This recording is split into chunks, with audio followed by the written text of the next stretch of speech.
constructed by multiple forces working on many different levels, and they're not linear. They're holistic, they're like bubbles. And we need to tap into how these bubbles work, how we can break through the old structures without causing harm and bringing through new patterns for the rest of this cycle, which is barely beginning and has not quite begun yet. We are at the forefront. Now, going back to how we, as an instrument, ourselves, individuals, are to prepare for this reception and this activity. We all want to get involved. Gone are the days of just meditating and escaping. Although we like that too, from time to time. But it's like engaging. Okay, now I'm pulling my sleeves up, now I'm getting out there and I'm going to do something about this. You need to receive the light more potently in your body. This means physical activity, engagement, mobility.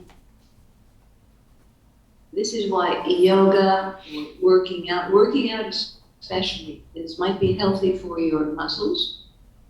We've got a fantastic gym, I don't know if you've seen it, with all kinds of contraptions that you're free to use, but they work only on your muscles if you are not present. You means your awareness. Your muscles develop separately from the rest of you. Remember, you are composed of two ingredients. One is the earth, very definitely. Earth forces, materials, these are the genes that you inherited. These are responsive to the forces of the earth. They add and they subtract. They're molecules. We've learned about this in basic science, in old-fashioned science. And they work through the linear mind and in the square platonic solid form.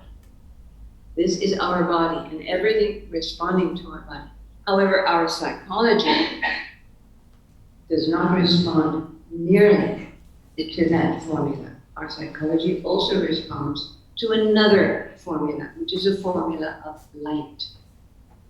Now, light, like electricity, like photons, does not work by opposites. It's the same thing. They work by similarity. There's one solid line of electrons that have no opposition. It's not positive or negative. They all work together. And that is the law, that is the way that I explain it. In any event, the law of the one. Everything originates from the one source, and everything returns to the one source. And between the origin and the returning, there is the ever-present reminder of that source. So we are the one, even though we may be in the multiplicity. So light is what feeds us. Matter is what holds us together. So these are the two basic laws of inner alchemy. It's in the book. You can find it there much better described than I am describing it now. Our spirit, including our minds and our capacity for intelligence, our intelligence is of the light. It doesn't function in straight lines. We have obligated it. We have made it function in straight lines. And this is where we're stuck. This is why we cannot create new patterns. Because we equate, including our psychology, to matter. And it functions in an entirely different way. We felt last night certain affinities, very strong affinities. Some, people that you've never met in your life, and you just went, oh wow, love. You can't talk about it without it seeming like, there we are again in this idealized world, airy-fairy spirituality. But there are affinities around us, and there are forces that impulse us in different ways. matters. And these respond to a different kind of law. And that's the law of love. And I started off yesterday asking, do you know what love is?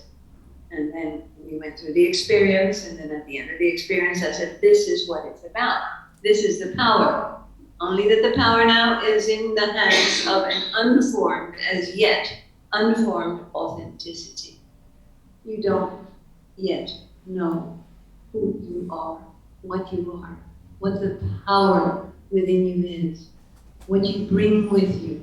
You have inside of you engraved somewhere in some memory that what you want to do, what you came for, what your mission is in this world. And we all do have a mission. We all came with a purpose, very clear purpose from Spirit.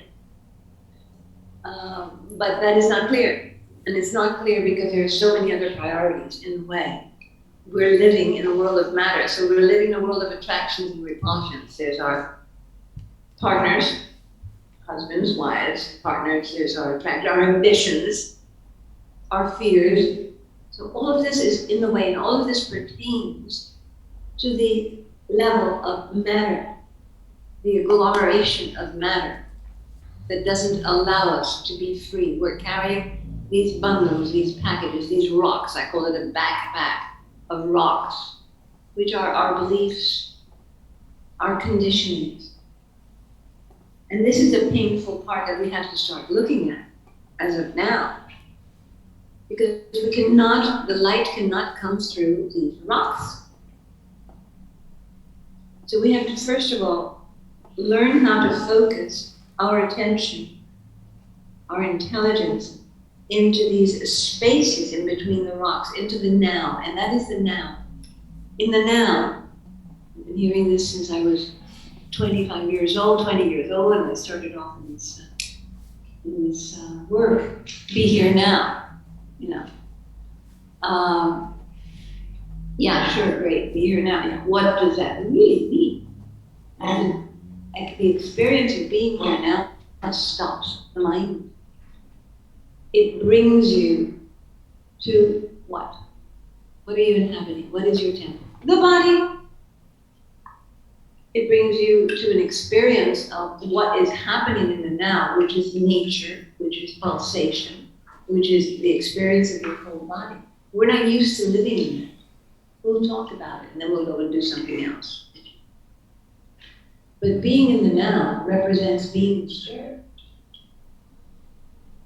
And being under that different law that doesn't work rationally.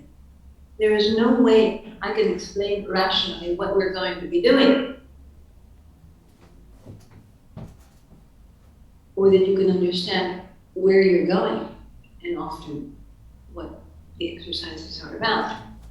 But I will try as much as is possible. It's like my whole intention all my life has been to translate. I love reading. I've read for a long time. I used to read a lot.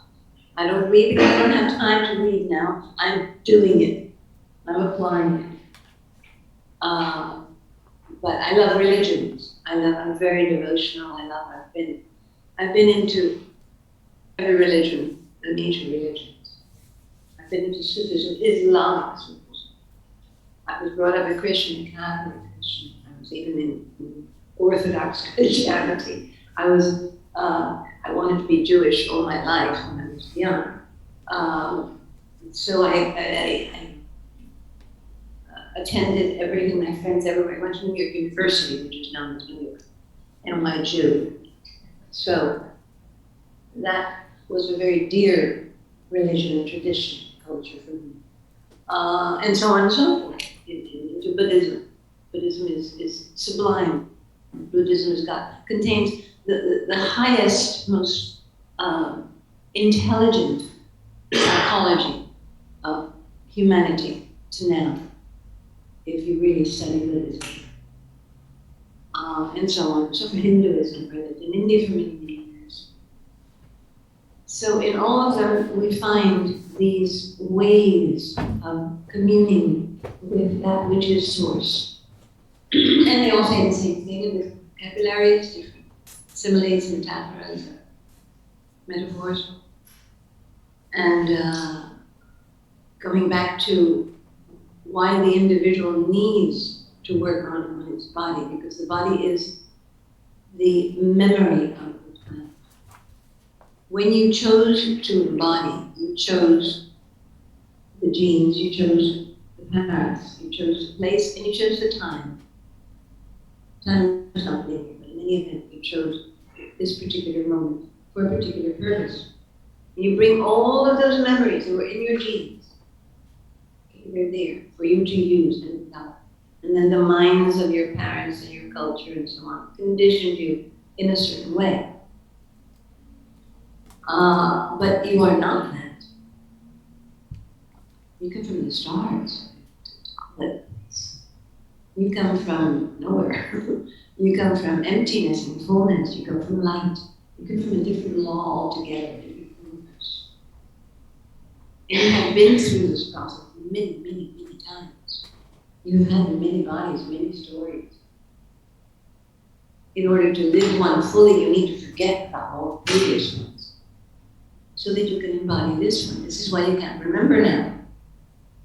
With the correct training, with the right attitude, with the right dominion of your emotions to begin with, you will be able to understand and see who and what you are, and where your real passion is.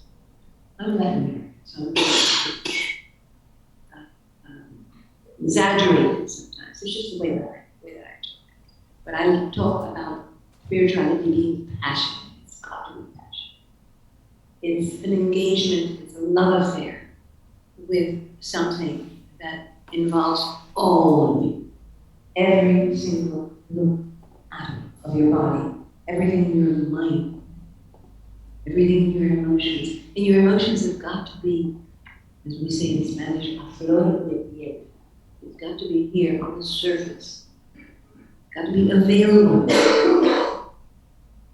And this is a very mixed group, so we have different levels and depths of emotion, as we sensed last night, the good emotion, the loving emotion. We were able to experience last night together. The first group is much more English, so it's got to be a different kind of conditioning there. Just as lovely, different. And the emotions have been something we will need to work on intensely. Emotions are that quality, that glue. They all part from love. In the beginning was love. And then love, as it filtered down through the dimensions and became us, acquired different densities, different colorations, different characteristics, culminating in emotion. So emotion is a low vibration of love, because love is not emotion. It contains all of them because it is the origin of all of them. Love is also cohesion. Love is the glue that holds everything together. It is what holds planets in a system. And this is why I say that love is the power. That which we felt last night, and even in the midst of tears or uncertainty, we didn't know what that was we were feeling, we were just right there with everyone else, is a tremendous power. When that works through the vehicle of a clear, clean, conscious identity, it is phenomenal. It is still not working through that identity because you don't know it yet.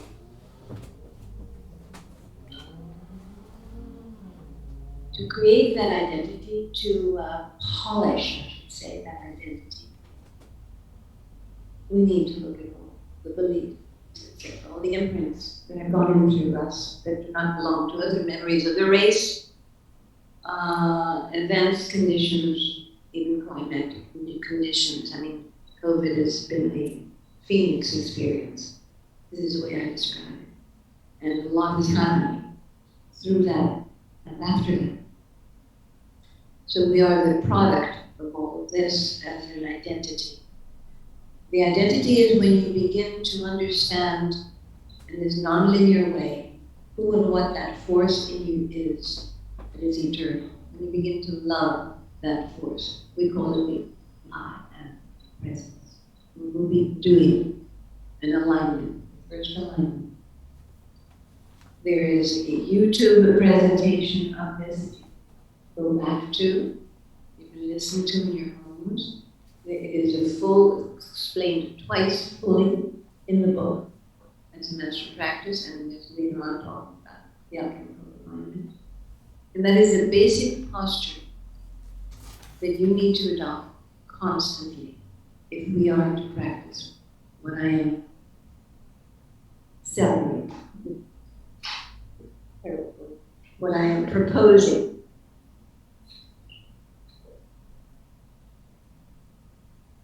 Breathing. So the breathing allows the oxygen in, comes into the tissues in your body, opens up blockages so that the oxygen can flow, so that the tissue, this physical part of you, is able to receive a higher quality of energy, which is the non-linear, which is the light. As long as this vehicle is impressed with your thoughts, your attitudes, your fears, even your pride, your successes, there's no space. There's no space for any new experience or information. Another thing, you're here to become direct channels of that force.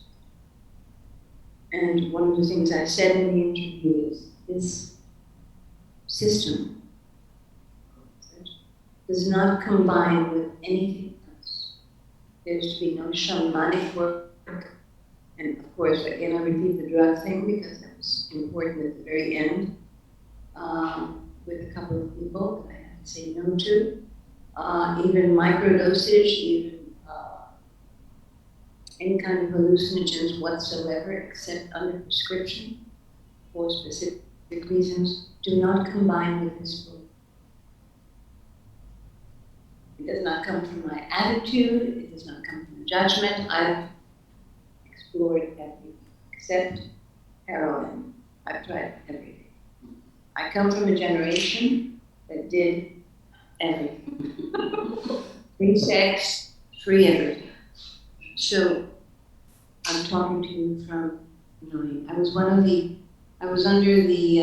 one of the original groups under Duke University in the 60s that was exploring LSD. So I was one of the subjects and experienced it firsthand. And then I went into the jungles of Peru to do ayahuasca with trial under the original conditions also. So I know what I'm talking about. I've experienced this stuff. I can tell you about it. And I didn't go alone, I went with a group of students. So I was watching them as I watched myself. It doesn't combine, and we do not need it. We do not need it. It is an artificial means of accelerating a vision which is often distorted because of your expectations, and you do not have the equipment to sustain what that vision means.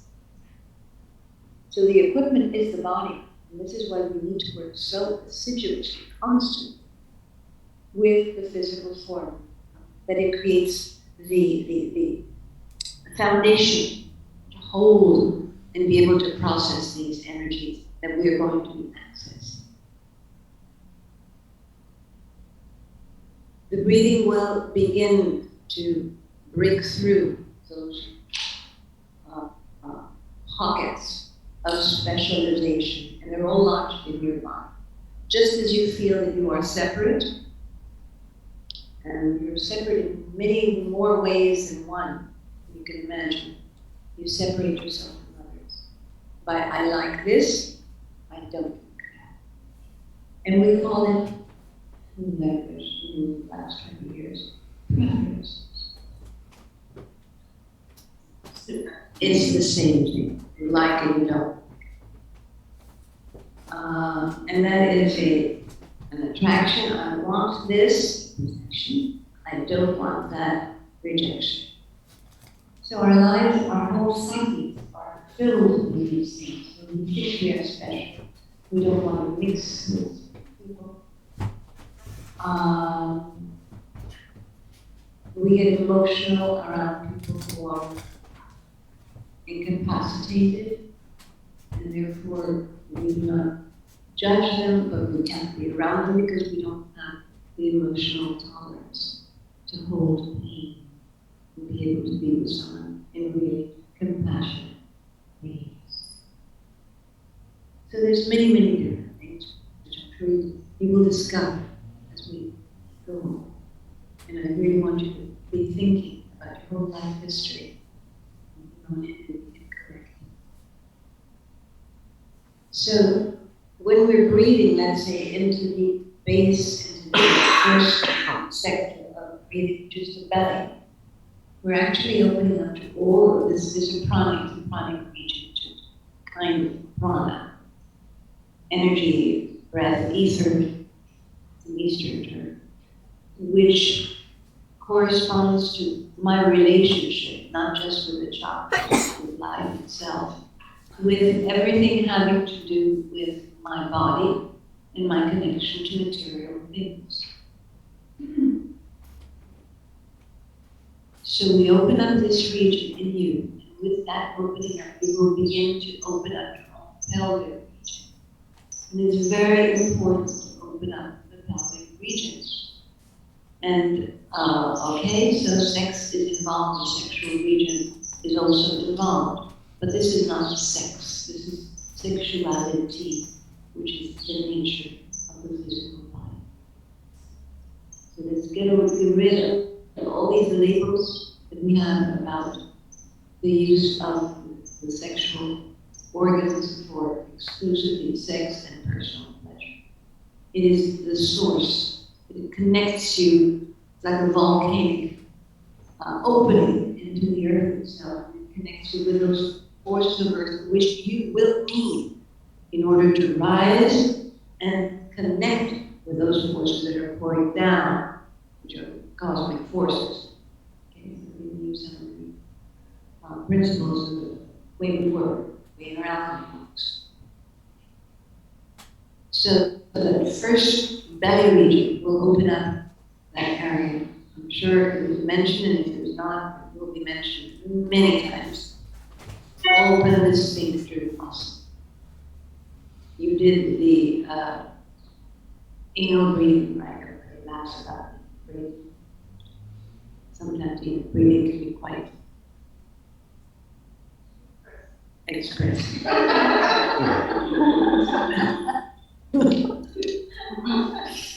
We hold a lot of energy around that area, and it is the prime entry of the energies that are going to move and circulate through the entire body. So that is one of the most precious breaths which I learned from a direct disciple of Bright Wilmot in the UK many years ago when I was very young.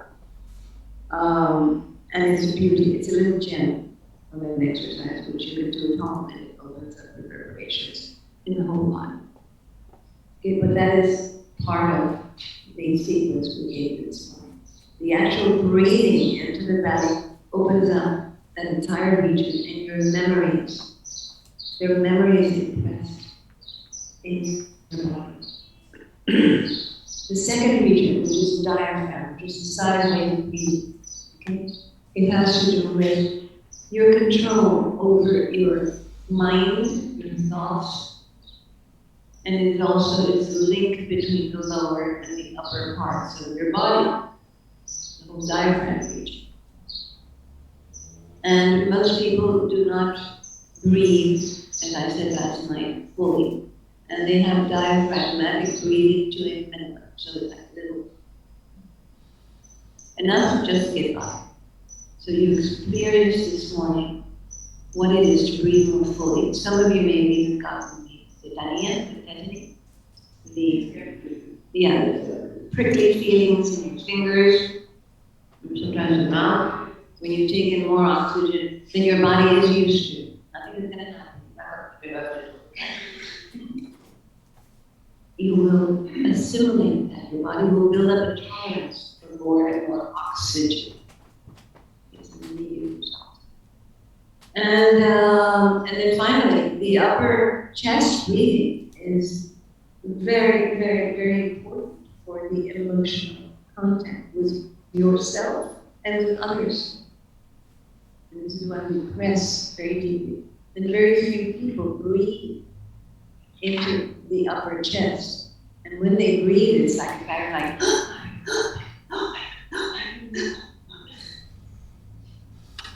the excitement, and they hardly breathe out, but just piling it up, and it's official. You've met people like this. So we want the balanced breath, which is the three regions and a depth. A depth with your own feelings. And these are always painful. It is all the love that we did not receive, all the love that we gave, and all the pain that we received in the name of love. It's all in there. Memories are in there. Images will come up. You will remember things. Not only tears, but rage. Rage usually comes from below. But it will, all of this is impressed in your mind. And it's important that we clean this. So that we can, through the increased intake of oxygen, light, we can connect with those other bodies, those other aspects of ourselves that exist multi-dimensional. Now, I've given you a whole bunch of complicated theory. Is there any questions here so far? Is there something you did not understand or everything that you Any comments, please?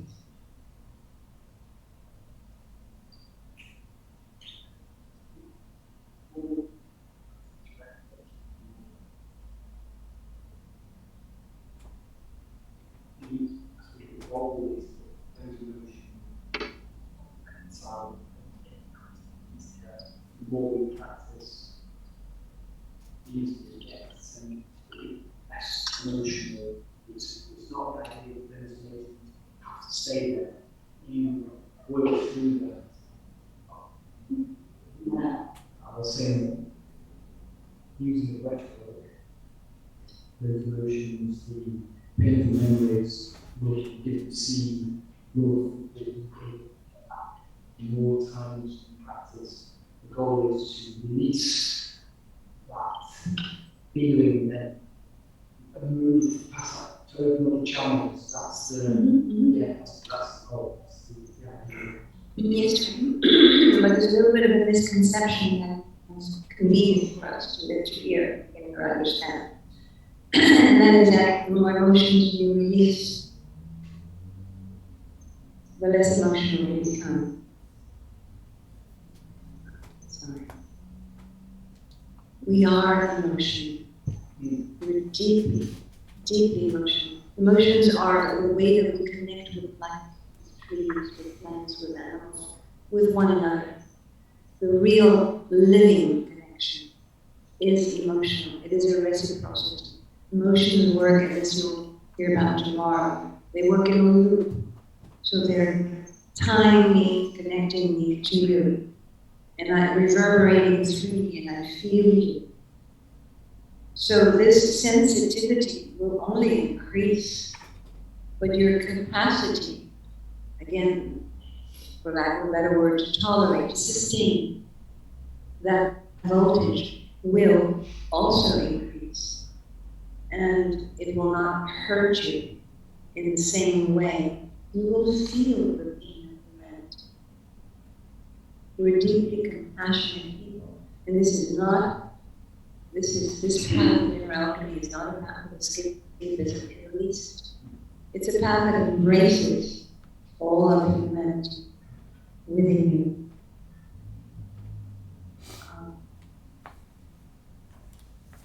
I think I've answered that.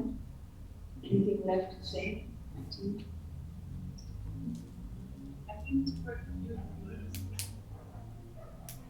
The idea of that small people so precious.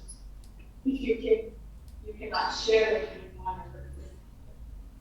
Held it for so long, and that becomes mine, right?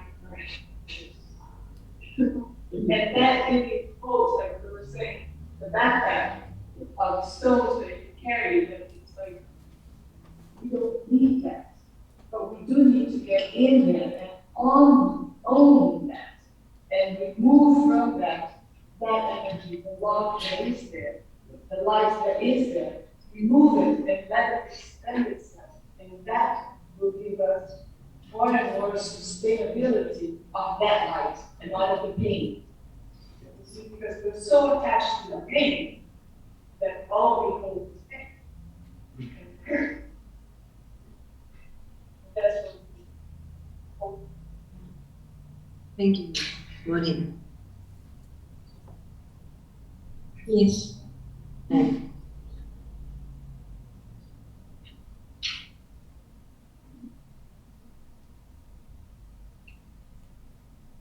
Yeah, it's going to follow up, so I was going to find the more client.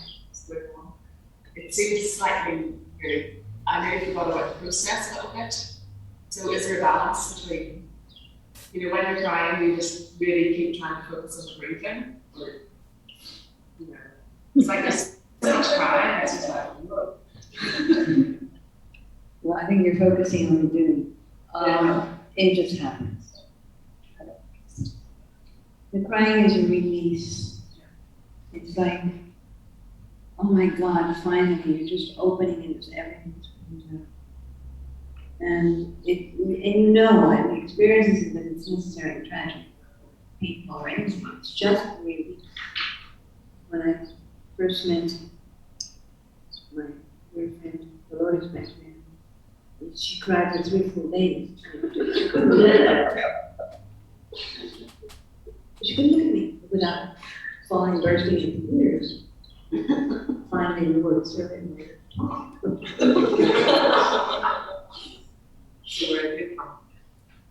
So I'm not exactly the best.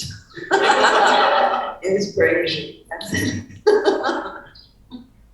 I think you had that almost everyone I know. You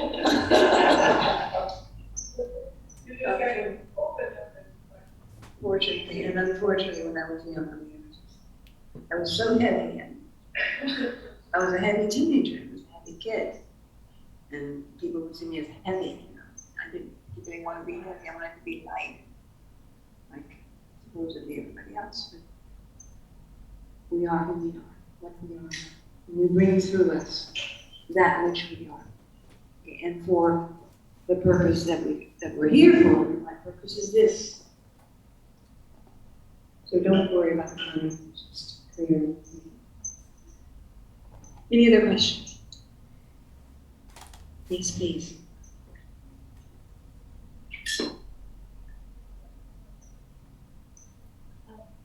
My experience is actually opposite. So I'm just curious here in the if I'm just holding too much inside and not expressing it enough, or culturally so what we are usually, but not. So maybe for instance, right? It's kind of great culture. So I'm just not sure if I did it properly or I was breathing, and yes, I'm really focused in the work. And I wasn't sure if there was some alcohol specific effect, or was it okay just to be there, focus? Well, just beware of the comparison syndrome. okay? And we see you. We see you individually. This is very, very, very important in this book, personal touch. Talked about that sometimes in the interviews also. We cannot compare you with anyone else. It's just you. And I see you and I feel you, and you are far from non-emotional. Okay, it's not the kind of emotionality that my culture has, which is all over the place. But it's deep, it's sedate, it's very deep. And I think, you know me. So don't compare. Anything else? Yes, please. I have a question for clarity. When you said your procedure is heavy, Yeah. did you mean physically, or did you mean intense, deep, serious? Intense, deep, serious. I've never been Got fat or heavy. it. I assume I couldn't be light. I could not be the cheerleader ever. And I wanted to be called Anne or Carol. I had this name like Google, like really in the States. I could die. And my real last name, you know me as a Bayo now, R-E-Y-O, because I changed it, Bayo.